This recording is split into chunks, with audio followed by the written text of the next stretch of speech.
You know, there's a defense program happening right now. It's probably the most important one in the entire United States. But have you ever heard of it? Probably not. And honestly, that's kind of the point.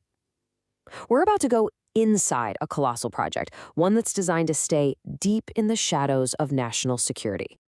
First, just look at this number, $347 billion. That is the estimated price tag over its entire life for the U.S. Navy's #1 top priority. To give you some perspective, that's more than the entire Apollo program that put us on the moon, even when you adjust for inflation. It's an investment so huge it makes the yearly budgets of most government agencies look tiny. So you gotta ask, right? What kind of project gets a blank check like that but stays almost completely off the public's radar? What in the world is this silent deterrent that's gonna cost nearly $1/3 trillion? Well, to get why it costs so much, you have to understand what it does. This isn't just another weapon or another vehicle.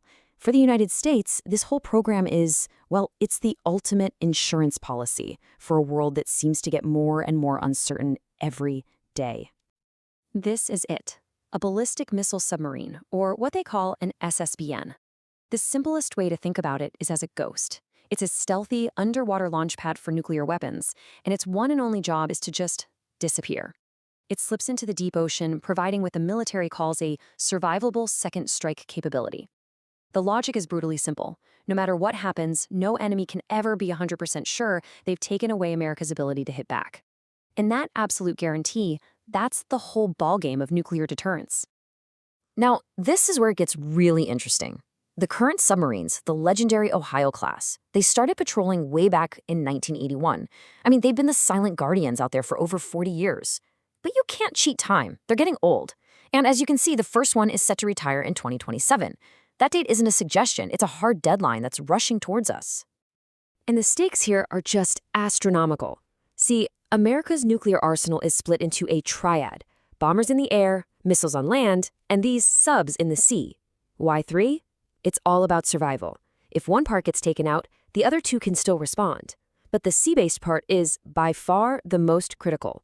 These submarines carry around 70% of the entire country's ready-to-go nuclear firepower. If they're not replaced on time, America's ability to deter an attack literally starts to vanish.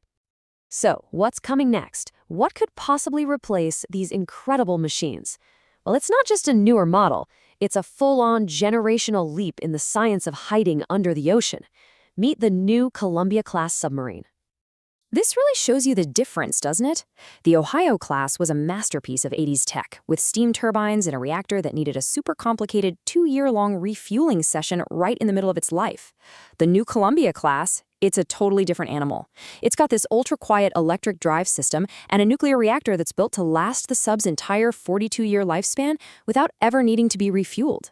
That's a huge deal, because it means it can spend way more time on patrol. Okay, let's break down why these upgrades are such a game changer. That electric drive, it's a revolution in stealth. The whole goal is to make the Columbia as quiet as the natural ambient noise of the ocean itself. I mean, just imagine trying to find something that sounds like nothing. Then there's the reactor. No refueling means you completely eliminate a 2-year billion-dollar stop at the shipyard. And all that leads to higher availability. It's so efficient, in fact, that the Navy will only need 12 of these new subs to do the exact same job it took 14 Ohio-class subs to do. But of course, a project this big isn't happening in a bubble. The U.S. isn't building the Columbia-class just for the fun of it.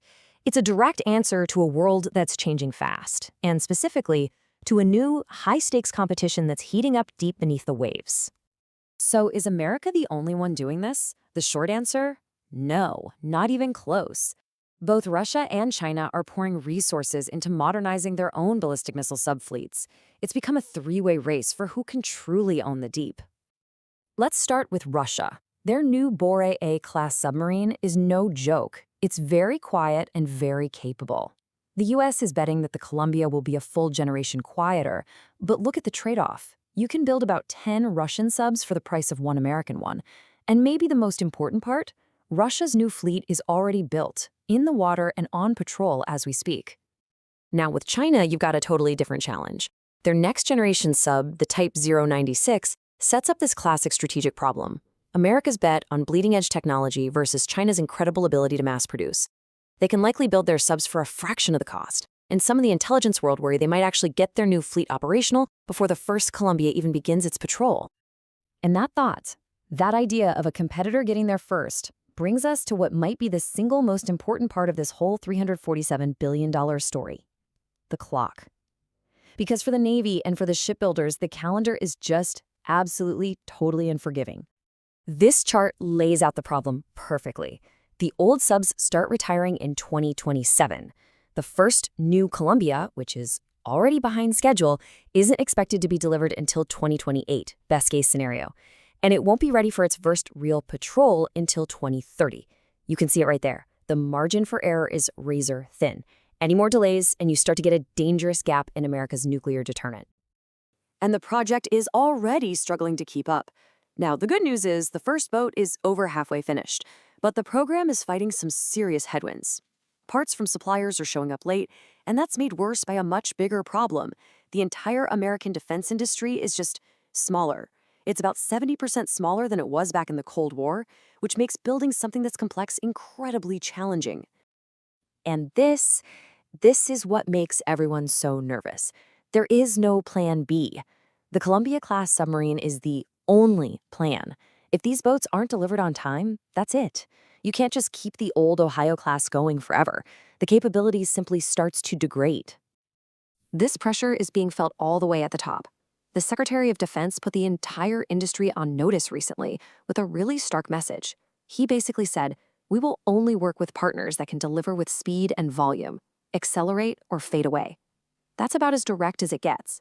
It's a clear signal that for a program this important, business as usual just isn't going to cut it anymore. So let's just quickly tie this all together. It starts with this massive $347 billion bet on being invisible.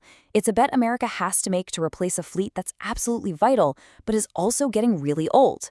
The plan is to use next-gen tech to achieve a level of stealth no one has ever seen before. But all of this is happening in the middle of a new undersea race with Russia and China, and it's all up against a ticking clock that has absolutely zero room for error. And that leaves us with one final, kind of sobering thought to chew on. In this silent, incredibly high-stakes game being played out miles beneath the surface, there's no prize for second place. The ocean doesn't care about budgets or politics or delays. It just keeps a perfect and totally unforgiving score.